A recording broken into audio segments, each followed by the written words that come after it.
doing this because nice to meet you all. I'm glad to be here. So I was going to talk about how you're not really the target. You literally are not the target, and what we really do with your data once we kind of put it all together. So big data, right? This is the term that everyone's talking about. It kind of started to become super popular around 2010, 2011. I had always worked in big data and didn't know that that's what I was doing until I started reading articles, and I was like, oh, that's what I do, right? But it's super funny because I talk to some of my friends who have their PhD in life sciences or microbiology, and they're like, do you know how much data is involved in microbiology? Like, why is this new now? And the reality is that big data is really, when we're talking about it, most of the time, we're really talking about behavioral data about people, and that's what's new and different. Because of cloud computing, because of the ease of now not a huge sink of money to buy servers, and the fact that you can rent servers, specifically campaigns, which are these very short-lived organizations, now there can be a lot of analysis about people and what they do over time. So that brings up the question of kind of what's creepy, what's not. And this word is super interesting, right? Like, what does creepy mean? It kind of just means something that like makes you feel icky. It isn't necessarily icky. It just might make you feel icky because you don't understand it. It's also something that's become more popular over time as a word that we use. Sometimes it just means like that person at the bar was standing too close to me and it made me feel creepy, right? But it's definitely a word that's correlated with privacy. Right? And when people are talking about it and what's creepy, they're also kind of saying that their privacy feels like it's being invaded. But privacy is a complicated word. It's untranslatable. How I define it and how you define it are very different things. There's not a clear-cut word of what privacy is because it's super personal, right? So, you know, I live in a house, and you know, there's a park across the street from me, and so it's pretty much a block away that there's another building. So for me, you know, walking between my bathroom, my bedroom, my living room, like I don't worry about closing the blinds. Like I'm fine. My mom comes over and she thinks I'm insane, right? Like she's like closing curtains all over the place, right? Like our levels of comfort are different in this scenario. So people really, if you haven't read the book Privacy and Freedom, by Alan Weston, you definitely should. I think kind of he's one of the best thinkers on the topic. He's no longer here, but what I find really interesting about him is he doesn't go over to one way. He realizes that there's a balance. And so people need to feel privacy, but they also need to feel socially engaged. Platforms like Facebook and Twitter and all social media would not exist if people were obsessed with privacy and that was their #1 concern. So it's about identifying ourselves and doing things, but also making sure that we don't feel like someone is invading our space too much, right? So Alan Weston describes 4 modes of privacy and what it really means. And so I think it's useful to think about each level of privacy. So one of it is solitude. Like we all as human beings need time to feel alone, to feel like no one else is around us, to like lock ourselves in a room and not talk to anyone and not feel like the world is like putting all of their stuff on us, right? You know, advertising doesn't really affect this. Campaigns, though, in some ways you could argue could. There's a voter file. You get lists. You decide who it is that you want to talk to.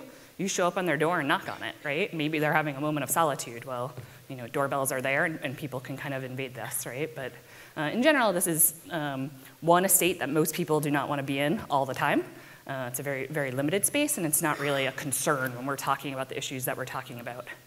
So intimacy is the second mode of privacy, and this is more common, right? Most people like small, intimate groups, and they feel more comfortable talking within small, intimate groups and sharing their real feelings without holding back as much, whereas when the room gets larger and larger and larger, our fake personas kind of start to come out a little bit more, and we're worried about how we're presenting ourselves, and we don't want strangers to get the wrong idea about what it is that we're saying, right? But again, this kind of can sometimes feel creepy, right? If you think that you're in a private space, like an email chain between you and someone else, and then there's side ads that seem quite relevant to what it is that you're talking about in that conversation, right? So that feels like it's invading your personal, small, intimate space, even though it's just an algorithm doing this. The core thing, though, is anonymity, which I can't say. But this is, no one wants to feel like they're being surveillanced, right? So I go to a ball game, and all of a sudden we're sitting there, and they put up a number that how many people were at that ball game. Like, there's no riots in the street over this, right? Like, everyone's fine with the going through the thing and a little ticker going up and like people being like, in this place, this is how many people were there. People are fine with that. Where it gets creepy is if I was able to my next door neighbor to be like, oh, I saw that you like wasted the day yesterday. It was beautiful out, and you spent the whole day inside watching HGTV. You're like, whoa, like, that might be true, but it's none of your business, right? Like, now I feel like I'm being watched. The fact that HGTV is getting tickers for like someone being there, that's not creepy, right? But as soon as it becomes super personal and identifying my actual behavior and giving that information to someone that I don't want that information to is when it really becomes creepy, right? And finally, a reserve, and I feel like this is where the industry probably fails the most, and I don't really know what the answer is, but the reserve is the ability for you to have control, right? To you to say, yeah, like, I love cats, but I don't want the world to know that I love cats, right? Like, I don't want that information shared for some reason. I am shamed of that, and I want to be able to control this information. And right now, with the flow of data that's out there, I work on software systems, and it's impossible. We're a culture that is obsessed with user experience. The only way that we get good user experience is by measuring exactly how everyone is doing everything it is that they're doing, and then optimizing for a better performing system, right? Like, we want things to be faster. We want to make less clicks. We want to find things quicker. Like, that cannot be done without creating a data footprint. But how can you opt out of this, and how can you say that you don't want it, right? So if that's all what privacy is, right, then I think it's also kind of interesting to think about. I've been working in this for about 17 years now, and so how did we get from where we were to where we are? And this is the real answer, right?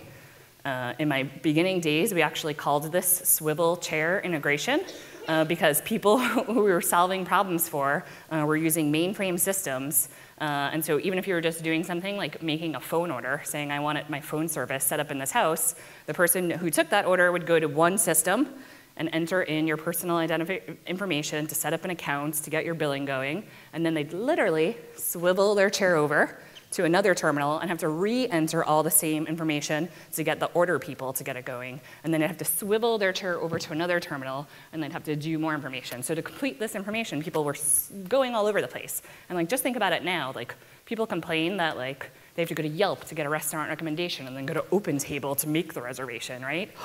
My God, right? It's the same thing. It's the same essential problem as this. And so how we solved this is with data integration, right? We made databases. We made it easier to store data. We brought more data under the same roof. We made it possible to do more things, to take information about what I'd done in the past to help me get recommendations about what I want to do in the future. Like, that's what we all wanted. Every single sci-fi movie that you watch, when you imagine the future, you walk into the room and the lights adjust to what you want and the music plays and what you're in the mood for. Everything happens because it understands who you are. That's what we all want. Well, the only way that happens is by feeding a system information about what it is that you like, right? So, but after time, kind of all of this happened, and we started to realize, okay, maybe putting the personally identifiable information and the behavioral information in the same database is not always the best thing to do. So in most of marketing, this is how it really works, right? There's a third party, and they're the masters of, this set-top box is in this home, and this IP address is in this home, and these email addresses probably are in this home, and these phone numbers are probably in this home. And they have all the device linking of information, right? And so someone, like a cable operator, someone who works on this, this is what we did on the campaign, will mail their household addresses and their device IDs to this party and be like, these devices are in these houses, right? And then a campaign or brand will take their household addresses that they have, maybe it's email addresses, depending on kind of what people have. In political campaigns, we have household addresses, and these addresses match to these target groups. It could be, the target group can be hasn't voted since 2008. The target group can be, a bunch of different attributes determines that the persuadable score was high enough to whatever. But whatever these attributes are, they mail this to the third party as well. The third party then sends back to the campaign or brand the match rates. So you sent us a list of 1,000 people, and we matched 100 of them. So you make a decision there, is that a large enough sample set for me to make further decisions on? And the third party sends back to the company that has the behavior data, right, the actual stuff that's going on, just that these device IDs now have this target information. So now in a world, like I work at RentTrack, we have all of the data on what people are watching, whether or not it's at what people, not like you, but what individuals, what devices, what movie theaters, what videos are being watched. And we have all of this information, and we have target groups, but we don't know anything about who people are, right? And this is where the line gets decided. Then it's okay to do a bunch of analysis on this information because we can now not go back and say, Jane Doe did this, right? We just know a device in this zip code did this, and our campaign said that they were persuadable, right? So at that point, you now take and you create a cube of data. And so this is all behavioral data, well, maybe not all, but all good behavioral data is usually organized by time and date. Because really what you're trying to understand is, if I'm trying to predict like stock in the future, stock prices, I look at kind of what the price was in the past, and I try to determine how things are going. So you have to organize your data to say, I'm taking a bunch of historical data from the past, and I'm going to use that information to try to help me predict things in the future. And so in 2012, we had then information about the inventory owners, who was selling stuff, right? And then within this cube, we start to fill this out, and we take things like what's the all audience size, the all audience time spent viewing, the target size viewing, so low turnout Democrats, how many of them are in this quarter hour on this day watching things, what's the price of it, what's the consistency, is it the same the last 5 Mondays, is it the same the 5 Mondays in advance, how stable is this, or is it like on a Wednesday night, people have very modelable patterns, right? They do the same thing over and over again. On a Saturday, people's schedules are all over the place on what it is that they're doing, and so it's much less reliable audience. But you can see clearly here, when you look at it, there's nothing that anyone would feel privacy invaded by their information somehow getting rolled up into this data, right? There's nothing scary about this. And so what is going on in the future, which is I still don't think is scary, right, is households' devices.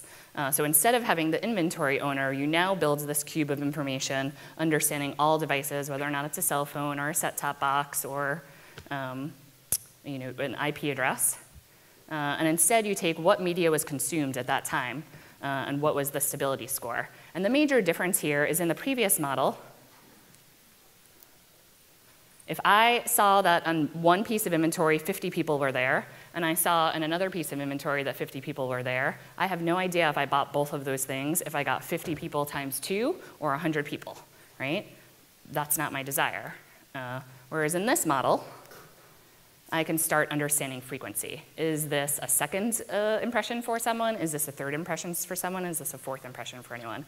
And so the advances in this space is really about bringing this information out, not by making it more personally identifiable, right? It's still the same concept of all of the PII data is removed. And so then what kind of targeting is really done in real life? People target by date and time.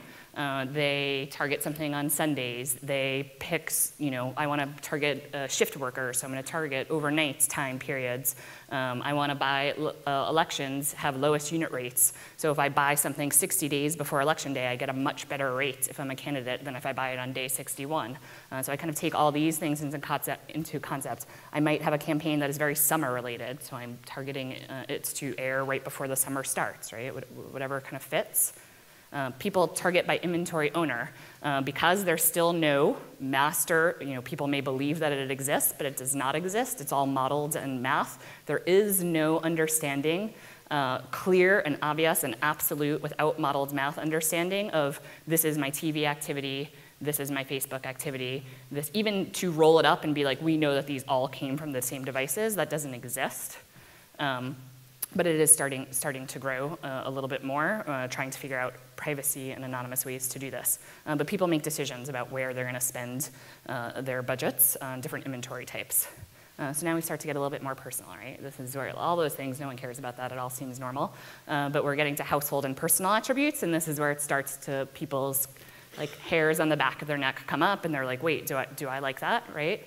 And so, I want to target households that are low turnout Democrats. I want to hit people in Staten Island. I want to hit people in this particular zip code. I want to target women. I want to target households that watch a lot of children's programming. I want to target households that watch less than 2 hours of TV a day. It's, again, still very like, if you fell into one of these buckets and you knew someone had information about the fact that you were in that bucket, I doubt very many of us would actually feel like our privacy is invaded. Nothing about this is very much different than going to a baseball game and finding out how many people showed up to that space, right? Like, it doesn't. There's ways that people with bad intentions, right? And so this is where it can cut their lists in a way that potentially they can get back information that allows them to deduce who the actual person was. So for example, if I sent a list and I said, here's 99 men and 1 woman in the list, and then and then the results that I got back happens to also say, here's the information for women and here's the information for men, well then I know the woman information is the 1 woman that was in that list, right? So situations like that can help us, and it does happen. We have car dealership records information, just like what households bought what cars. And so it's usually more hunting and pecking type of information. You need to know your own data to look at it and be like, oh, I found my data, right? I'm the only person in the state of New Jersey, like only 1 record returned for owning the 2 cars that I own. So that's clearly my record, right?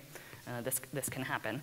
And this is where it gets really interesting, right? Addressable targeting, which doesn't exist in most places, right? You're still usually buying an IP with a particular attribute. You're still buying an ad on Dish or DirecTV that has been tagged with a specific attribute. And for some reason, we won't tell anyone who the name is. And I can argue if I have enough information to mail someone something in the mail, I don't really see the difference in me being able to send them a customized commercial on a TV.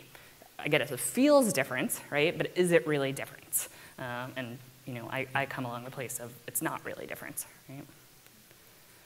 So hype kind of versus reality. On the Obama campaign, we built the optimizer and we spent $594 when the Romney campaign spent $66, right? So that's the hype. That's an amazing, amazing statistic point. But the reality is that KPI doesn't matter, right? I wasn't optimizing for that KPI. It just kind of happens to work out. I'm willing to pay more to get the desired frequency for my desired audience, right? This is something that I'm willing to pay more. And so this is where as a technology company that's trying to build stuff for marketers, we're focusing our energy on, right? People are willing to pay more to get the desired frequency rate for their target audience. Yeah, some people might want personally identifiable data. That's just not going to happen anytime soon. But this will happen in the 2016 cycle, right? This information will be available and people will make choices on whether or not they want to pay to be able to do this and how valuable this is to them. So it's easy for good and bad intentions to go bad. So I have just a couple of stories of things that I think, when you don't think through the whole process, how things change. So in general, things are much safer if the data lives in one place and people build APIs on top of it. So that's what Narwhal was, inherently just a large data set with an API on top of it. So very few people actually had direct access into the database, right? But they were able to answer questions about the data. Sometimes where things can go crazy is when you actually give people the data, right? And you don't really realize what is going on. So just a simple question. Who owns the fact that you and I are friends, right?